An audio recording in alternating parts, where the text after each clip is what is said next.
صلی اللہ علیک یا رسول اللہ وسلم علیک یا حبیب اللہ۔ حضرات گرامی قدر، یہ ماہ مکرم و مقدس ذوالحج شریف ہے، اسلامی قمری سال اسی مہینے پہ مکمل ہوتا ہے یا ختم ہوتا ہے۔ اب اگلا چاند نظر آئے گا تو نیا سال شروع ہو جائے گا۔ اس مہینے کے اندر حج مبارک بھی ادا کیا جاتا ہے، اور اس مہینے کے اندر بے شمار یادیں ہیں جناب سیدنا ابراہیم خلیل اللہ علیہ السلام کی، اور خود حج جو ہے وہ بھی تو حضرت ابراہیم علیہ السلام اور ان کے بال بچوں کی ایک نشانی ہے۔ سیدنا ابراہیم علی نبینا علیہ السلام سلطنت نمرود کے اندر پیدا ہوئے۔ نمرود کا سلطنت کا جو پایہ تخت تھا، کیپٹل، وہ تھا شہر بابل۔ یہ اس زمانے کا بہت بڑا شہر تھا، بڑا متمدن اور آباد شہر تھا، اور اس زمانے میں بھی علم نجوم کا بڑا زور تھا، مگر اس طرح نہیں جس طرح یہ ہمارے یہاں کئی ایک علماء کرام بھی صالح اور متقی حضرات بھی علم نجوم کے اوپر عبور رکھتے۔ خود امام اہل سنت امام شاہ احمد رضا خان صاحب فاضل بریلوی، محدث بریلوی قبلہ، بھی علم نجوم کے بہت بڑے ماہر۔ اس میں حساب ہوتا ہے، اور حساب ہوتا ہے جو سیارے ہیں ان کی مختلف حالات کے حساب سے۔ نمرود کی قوم جو ہے وہ اس علم یعنی علم نجوم میں بڑی مہارت رکھتی تھی۔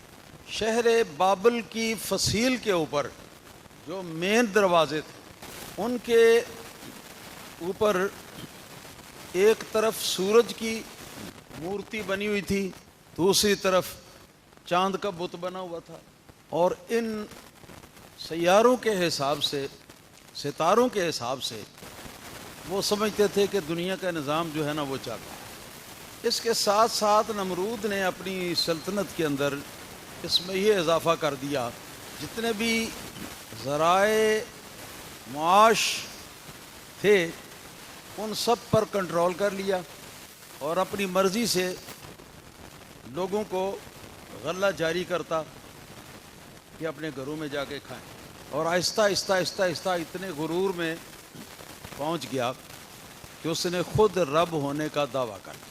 جو اس کو رب مانتا اس کو غلہ دیتا، جو رب نہ مانتا اس کو غلہ سے محروم کر دیتا۔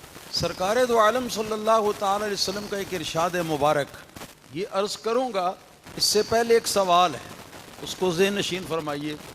سوال یہ ہے کہ نمرود کی قوم کے لوگ جو ہیں وہ بھی ستاروں کا علم رکھتے تھے، اور ستاروں کے حساب سے وہ یقین رکھتے تھے کہ دنیا کا نظام جو ہے وہ چل رہا ہے، اور کچھ تھوڑے بہت فرق کے ساتھ ہمارے اس زمانے کے جو مسلمان منجم نجومی ہیں وہ بھی کاربار جہان کو ان ستاروں کا کھیل ہی بتاتے ہیں کہ اب فلاں فلاں سیارہ جو ہے وہ قریب آ گئے ہیں لہذا تباہی ہوگی، فلاں فلاں سیارہ ایک دوسرے کے قریب آ گئے ہیں لہذا بڑی خیر و برکت ہوگی۔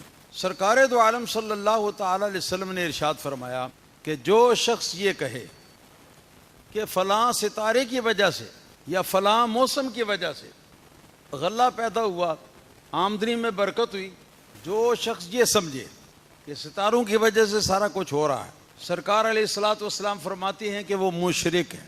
یہ بات بھی سامنے رکھیں، نمرود کی قوم کا نجوم جو ہے وہ بھی سامنے رکھیں۔ اس امت کے اندر بڑے بڑے منجمین ہوئے ہیں، بڑے بڑے اچھے نیک لوگ بھی ہوئے ہیں، ان کا کام بھی سامنے رکھیں۔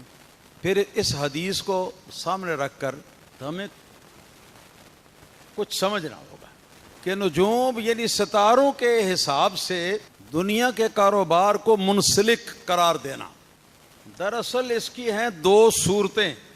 پہلی صورت یہ ہے کہ کوئی شخص یہ کہے کہ کاروبار دنیا میں یہ ستارے جو ہیں یہ بذات خود ستارے جو ہیں یہ تاثیر جو ہے نا وہ رکھتے جس سے یہ کاروبار دنیا چلتا ہے, اور اس تاثیر کے اندر وہ کسی کے محتاج نہیں, کوئی ان کو کنٹرول نہیں کر سکتا. تو یہ عقیدہ جو ہے یہ پہلا عقیدہ ہوا. دوسرا عقیدہ جو ہے وہ یہ ہے کہ جس طرح سورج اللہ تعالیٰ کا بنایا ہوا ہے, سورج جب تک آسمان پر موجود ہے چمک رہا ہے تب تک دن ہوتا ہے, جب سورج غروب ہو جاتا ہے تو پھر رات آ جاتی ہے.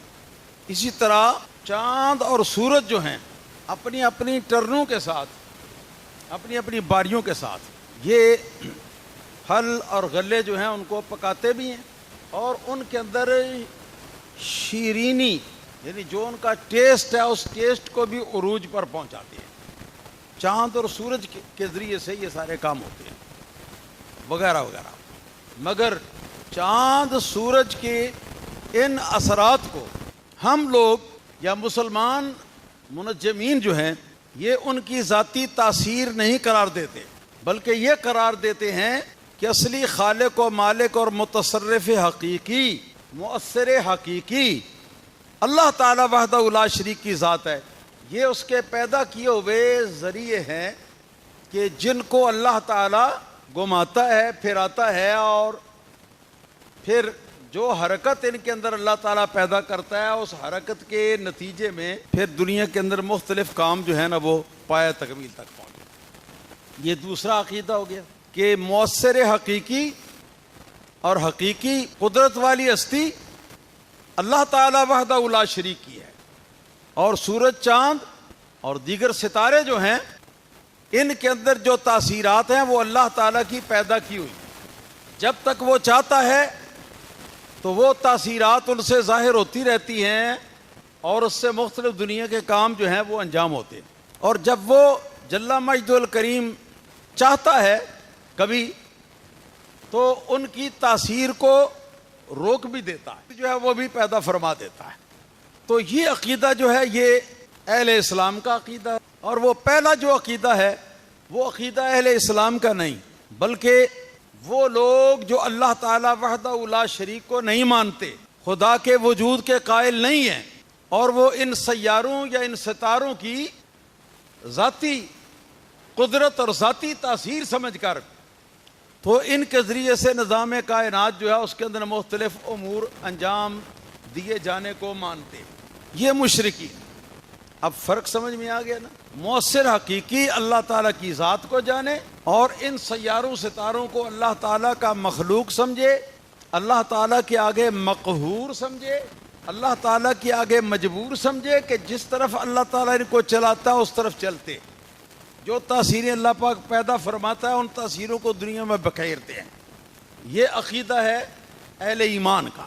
اور اگر کوئی سمجھے کہ ستاروں کے ادھر ادھر ہونے سے نظام کائنات میں کوئی انقلاب برپا ہوتا ہے یا کوئی فرق ہوتا ہے, اور اس تاثیر کو ستاروں کی حقیقی تاثیر جانے, اللہ تعالیٰ کے ماتحت اس کو نہ سمجھے اللہ کی قدرت کے ماتحت, تو یہ خالص مشرکانہ عقیدہ ہے. تو یہ مشرکانہ عقیدہ جو ہے یہ نمرود کی قوم کا بھی تھا. بعد میں اس میں یہ اضافہ ہوا کہ نمرود جو ہے اس نے رب ہونے کا دعویٰ کر دیا, جتنے بھی معاشی سورسز تھے ان کے اوپر کنٹرول کر کے.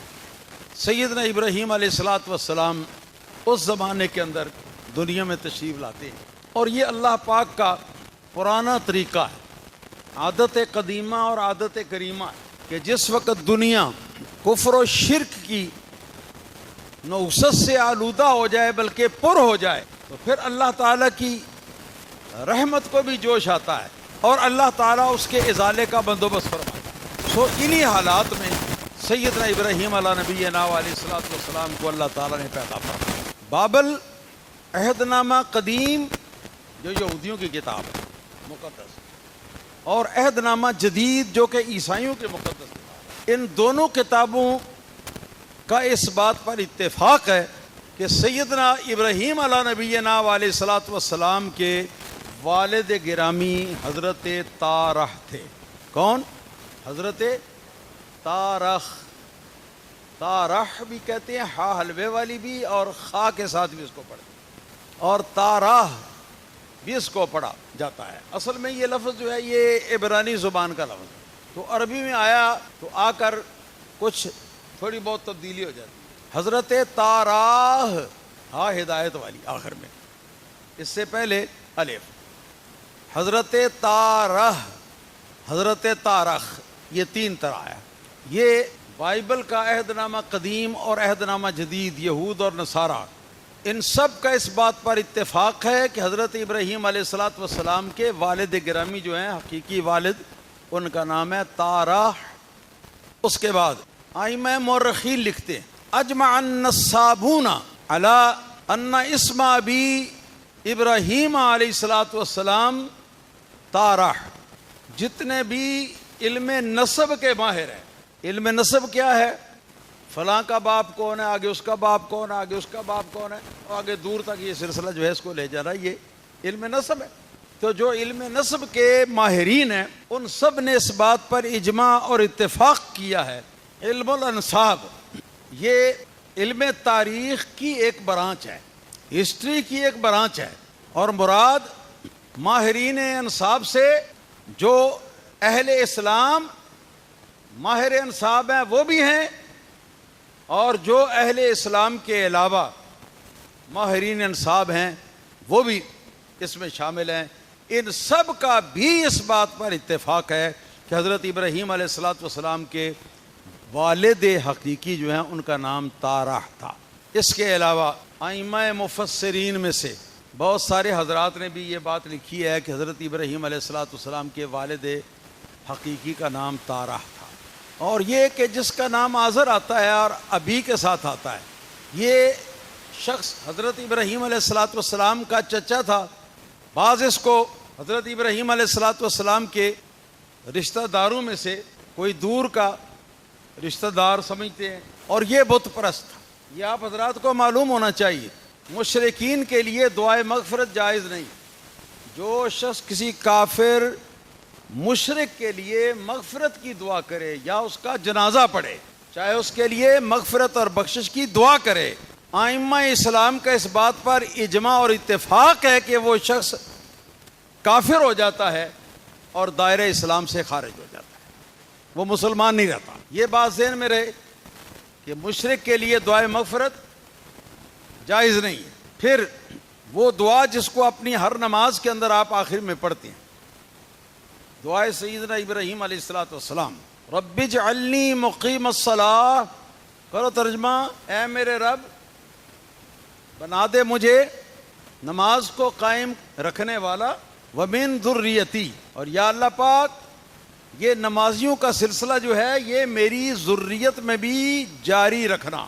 ربنا وتقبل دعا، اے ہمارے رب میری دعاؤں کو قبول فرمانا۔ ربا نغفر لی، ربا نغفر، ربنا اے ہمارے رب، اغفر بخش دے، مغفرت فرما، لی میری بخشش فرما، میری مغفرت فرما، والے والدیہ، اور میرے والد اور میری والدہ جو ہیں ان دونوں کی بھی بخشش فرما، ان دونوں کی بھی مغفرت فرما۔ یہاں سے ائمہ اسلام نے یہ مسئلہ لیا ہے، مشرک کے لیے جب کہ وہ مر جائے اس کے بعد دعائے مغفرت جو ہے وہ جائز نہیں۔ آزر جو تھا وہ مشرک تھا، وہ تو اس زمانے میں مر گیا تھا جس زمانے میں آتش کدہ تیار کیا گیا تھا حضرت ابراہیم علیہ الصلوۃ والسلام کو اس کے اندر پھینک کر جلانے کے لیے۔ اسی آتش کدے میں گر کر وہ آزر جو ہے بت پرست مشرک وہ مر گیا تھا۔ اور یہ دعا جو آپ فرما رہے ہیں، یہ دعا اپنی اخیر عمر میں فرما رہے ہیں۔ اس وقت تقریباً آپ کی عمر جو ہے 130 برس کے لگ بھگ ہوگی، میں اندازہ لگا رہا ہوں کیونکہ جب حضرت اسماعیل علیہ السلام کی پیدائش ہوئی اس وقت حضرت ابراہیم علیہ السلام کی عمر جو ہے 120 سال تھی، اور کعبہ شریف کی تعمیر جب ہوئی حضرت اسماعیل علیہ السلام اس وقت ایک لڑکے تھے۔ تاریخی روایات ہیں، واللہ عالم بالصواب، کسی میں یہ ہے کہ 9 برس عمر تھی، کسی میں یہ ہے کہ 12 برس تھی، کسی میں یہ ہے کہ 13 برس کی تھی، بہرحال یہی کچھ اسی کے آس پاس عمر مبارک تھی۔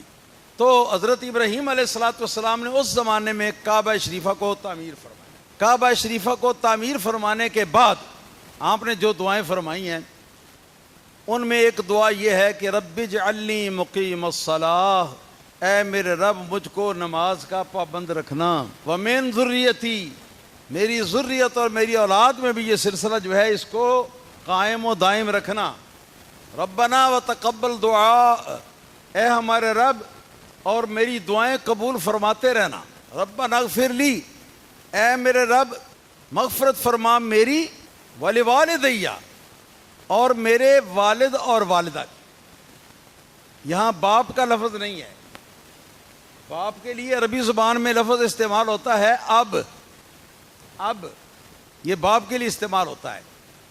آزر کے لیے بھی یہ اب کا لفظ ہی آیا ہے قرآن کریم کے اندر متعدد جگہ پر، لیکن کم و بیش کوئی 7-8 جگہ پر اس کا ذکر آیا ہے آزر کا، اور آیا ہے یہ ذکر اب کے لفظ کے ساتھ کہ ابراہیم علیہ السلام کے ساتھ اس کا رشتہ اب ہونے کا ہے، لیکن کہیں بھی ان مواقع پہ والد ہونے کا رشتہ جو ہے اس کا ذکر اس کے نام کے ساتھ نہیں ہے۔ بات سمجھیں؟ اور عربی زبان میں اس زمانے کے اندر رواج تھا کہ چچا یا تایا جو ہے اس کو بھی اب کہتے تھے، اسی طرح جو رشتے میں بڑا اس کو بھی اب کہہ دیتے تھے، اسی طرح جو دادا اس کو بھی اب کہہ دیتے تھے۔ اور اس کی مثالیں یہ عربی زبان کے ادب کے اندر ہی نہیں بلکہ خود قرآن کریم کے اندر اس کی مثالیں موجود ہیں، حدیث پاک کے اندر اس کی مثالیں موجود ہیں۔ میں اس کی مزید تشریح نہیں کرنا چاہتا، ورنہ میں وہ آیتیں پڑھ کے آپ کو سناتا۔ قرآن میں جتنی بار بھی آیا والد کا لفظ کہیں نہیں آیا، مگر جہاں مغفرت کی دعا فرما رہے ہیں، اور یقیناً یہ والدین کی وفات کے بعد ہی فرما رہے ہیں، تو وہاں پر فرما رہے ہیں ربنا اغفر لی ولوالدیہ، اے اللہ پاک بخشش فرما، مغفرت فرما میری اور میرے والد اور والدہ کی۔ یہ والد کا لفظ واو لام اور دال کے مادے سے ہے جس سے ولادت کا لفظ نکلتا ہے۔ ولادت کا معنی کیا ہوتا ہے؟ پیدا ہونا۔ والد کا معنی کیا ہے؟ پیدا کرنے والا، بئی معنی کہ وہ اس کی ولادت کا سبب بنا ہے، اور والدہ کا معنی بھی ہے پیدا کرنے والی، اس لیے کہ والدہ نے اپنے شکم کے اندر اس بچے کو ایک عرصے تک رکھا اور اس کے بعد پھر اس کو جنم دیا، تو اس لیے والد کا لفظ صرف حقیقی باپ جو ہے اس کے لیے ہے، دوسرے کے لیے نہیں۔ والدہ کا لفظ حقیقی ماں کے لیے ہے، کسی دوسرے کے لیے نہیں ہے۔ تو اس لیے قرآن پاک کی یہ آیت بتاتی ہے کہ حضرت ابراہیم علیہ السلام کے والدین، حقیقی والد اور حقیقی والدہ، دونوں مغفرت کے اہل تھے۔ اور مغفرت کا اہل کون ہے؟ دعائے مغفرت کا اہل کون ہے؟ جو مسلمان موحد ہو، مومن ہو، اور جو مشرک اور کافر ہے تو وہ اس لائق نہیں کہ جب مر جائے تو مرنے کے بعد اس کے لیے مغفرت کی دعا کی جائے۔ مسئلہ سمجھ گیا نا؟ اس زمانے میں سیدنا ابراہیم علیہ نبینا علیہ الصلوۃ والسلام، آپ ایک مرتبہ شام ہوتی ہے تو لوگوں کے درمیان کھڑے ہیں اور فرما رہے ہیں ستارے کو دیکھ کر کہ یہ ستارہ چمک رہا ہے، ھذا ربی، یہ استفہامیہ انداز ہے، جیسے سوال پوچھا جاتا ہے ھذا ربی، کیا یہ میرا رب ہے؟ مقصد تھا قوم کے ذہن و ضمیر کو جھنجھوڑنا، جو ستاروں اور چاند سورج کی پوجا کرنے میں غرق تھے۔ فلما افل قال لا احب الافلین، کچھ دیر کے بعد وہ ستارہ جب نظر سے غائب ہو گیا، ڈوب گیا، تو آپ نے ارشاد فرمایا کہ یہ میرا رب نہیں ہے، کیونکہ یہ غروب ہو گیا ہے اور غروب ہونے والا رب نہیں ہو سکتا۔ یہ اس انداز میں آپ نے بات کی جس طرح بچے بات کرتے ہیں، اور مقصد یہ تھا کہ قوم کے ذہن و ضمیر کو ذرا جھنجھوڑا جائے اس طرح کے معصومانہ سوالات سے۔ پھر اس کے بعد آپ نے دیکھا کہ 14ویں رات کا چاند طلوع ہوا اور اس کی روشنی پورے عالم میں پھیل گئی۔ حضرت ابراہیم علیہ السلام نے اس کی طرف اشارہ کیا اور قوم کے لوگوں کے سامنے فرمایا کہ ھذا ربی، کہ کیا یہ میرا رب ہے؟ اتنی تاب، چمک، اتنی روشنی، ستارے کے مقابلے میں بہت بڑا وجود، تو کیا یہ میرا رب ہے؟ جس وقت چاند بھی غروب ہو گیا تو آپ نے فرمایا کہ یہ بھی میرا رب نہیں ہے۔ اس کے بعد جب صبح ہوئی، سورج طلوع ہوا، تو سورج کو دیکھ کر حضرت ابراہیم علیہ السلام نے ارشاد فرمایا کہ ھذا ربی ھذا اکبر، یہ تو بہت بڑا ہے، ستارے کے مقابلے میں بھی، چاند کے مقابلے میں بھی بڑی اس کے اندر تاب ہے، توانائی ہے، تو کیا یہ میرا رب ہے؟ جس وقت وہ بھی غروب ہو گیا، حضرت ابراہیم علیہ السلام نے اعلان فرما دیا کہ یہ بھی میرا رب نہیں ہو سکتا۔ پھر اس کے بعد آپ نے فرمایا کہ انی وجہت وجہی للذی فطر السماوات والارض، کہ میں نے اپنا رخ، اپنا قبلہ اس ہستی کی طرف کیا کہ جس ہستی نے آسمانوں کو اور زمین کو پیدا کیا اور سب چیزوں کو پیدا فرمایا، وہی میرا رب ہے۔ اس طرح ذہن و ضمیر کو جھنجھوڑا، اس سے کچھ کھلبلی مچی۔ اس کے بعد یہی گفتگو ہوتی رہتی۔ ایک مرتبہ نمرود کی قوم کا عید کا دن آیا۔ عید منانے کا طریقہ یہ تھا کہ جو بڑا صنم خانہ تھا، بڑا بت کا تھا، اس کے اندر کوئی چیز پکا کے تیار کر کے تو شیرینی کے طور پر لوگ صبح کے ٹائم پر بتوں کی نظر پیش کرتے، بتوں کی نیاز کرتے، اور اس کے بعد پھر باہر ایک خاص میدان تھا جہاں پر جا کر تو وہ اپنا ایک ثقافتی شو کرتے۔ ان کا ثقافتی شو کیا تھا؟ فحاشی اور یعنی عورتوں اور مردوں کا باہمی ناجائز اختلاط، ناچ گانا، شباب کباب، رنگ و رباب، یہ اس قوم کی عید تھی اور یہ اس قوم کا کلچر تھا، یہ اس قوم کی ثقافت تھی۔ اندازہ فرمائیے کہ کیا سرے منہ اس سے ہٹ کر ہماری ثقافت بھی ہے؟ ہماری سے میری مراد پاکستان کے اندر جو حکومت ہے، جو سرکار ہے، اس سرکار کی ثقافت کو میں مراد لے رہا ہوں۔ کیا اس سے سرے منہ ادھر ادھر کوئی ثقافت پاکستان کے اندر بھی ہے؟ ہرگز نہیں۔ تو پھر کام سارے نمرود اور نمرودیوں والے کرنا اور دم بھرنا حضرت ابراہیم علیہ السلام کی محبت کا، حضرت ابراہیم علیہ السلام کا نام لے کر نعرے لگانے، یہ کس قدر منافقت ہے، یہ کس قدر بے ضمیری ہے، اس کا اندازہ آپ خود لگا لیں۔ اور میں امید کرتا ہوں کہ میری بات کو سننے والے سب حضرات اپنی اپنی پہنچ اور رسائی کی حد تک، ذاتی طور پر، پھر اپنی فیملی کے اندر، پھر اپنے رشتہ داروں کے اندر، پھر اپنے محلے کے جو پڑوسی ہیں علی وجہ ترتیب ان کے ساتھ، اور پھر جو دوست احباب ہیں دور کے یا نزدیک کے، ان سب کے یہاں یہ نمرودی ثقافت جو ہے، اس نمرودی ثقافت کی مخالفت کریں گے۔ کیوں بھائی؟ وعدہ ہو گیا جی؟ انشاءاللہ تعالی، انشاءاللہ۔ یہ نمرودی ثقافت ہے، خدا اس کا بیڑا غرق کرے۔ یہ ہمارے پاکستان میں پتہ نہیں کہاں سے آ گئی، ہاں کچھ پتہ ہے بھی کہ کہاں سے آئی ہے۔ اصل میں یہی ثقافت جو ہے ہندو بت پرست جو ہیں ان کی، ہندو بت پرستوں کی بھی یہی ثقافت ہے۔ تو یہ رشتہ ہے نمرود والوں کا اور ہندو مذہب والوں کا، کہ دونوں کی ثقافت ایک ہے۔ چونکہ تقسیم ہندوستان سے پہلے، تقسیم بر صغیر سے پہلے ہندو لوگ جو ہیں وہ ہمارے درمیان رہتے تھے، ہم بھی ہندوؤں کے آس پاس رہتے تھے، تو وہاں سے یہ ثقافتیں جو ہیں بت پرستوں کی، نمرودیوں کی، ہندوؤں کی، یہ ثقافت جو ہے یہ آہستہ آہستہ یہ ہمارے مسلمانوں کے اندر بھی آ گئی ہے۔ خدا اس کا بیڑا غرق کرے۔ جب ہم بندے اللہ تعالیٰ کے بنتے ہیں تو ثقافت جو ہے وہ کہیں اور سے مانگ کے لاتی ہیں۔ کتنا ظلم عظیم ہے، کتنا ظلم عظیم ہے۔ تو اپنے میلے پہ گئے، جاتے وقت کسی نے کہا کہ حضرت ابراہیم علیہ الصلاۃ والسلام کو بھی ذرا میں ساتھ لے چلوں تاکہ ہماری ثقافت کا شو جو ہے اس کو دیکھ کر تو مبادا یہ ہماری بت پرستی کی مخالفت جو ہے وہ چھوڑ دے۔ حضرت ابراہیم علیہ السلام سے کہا کہ چلو ہمارے میلے میں تاکہ دیکھو کہ ہماری ثقافت کیا ہے۔ سیدنا ابراہیم علیہ الصلاۃ والسلام نے جواب میں اتنا ارشاد فرمایا کہ انی سقیم، آپ نے فرمایا کہ میری طبیعت ٹھیک نہیں۔ حدیث پاک کے اندر آتا ہے کہ فزیکلی طور پر طبیعت مبارکہ آپ کی بالکل ٹھیک تھی، بالکل آپ فٹ تھے، مگر یہ کیا آپ نے فرما دیا؟ اس کو کہتے ہیں توریہ، عربی زبان کے اندر توریہ۔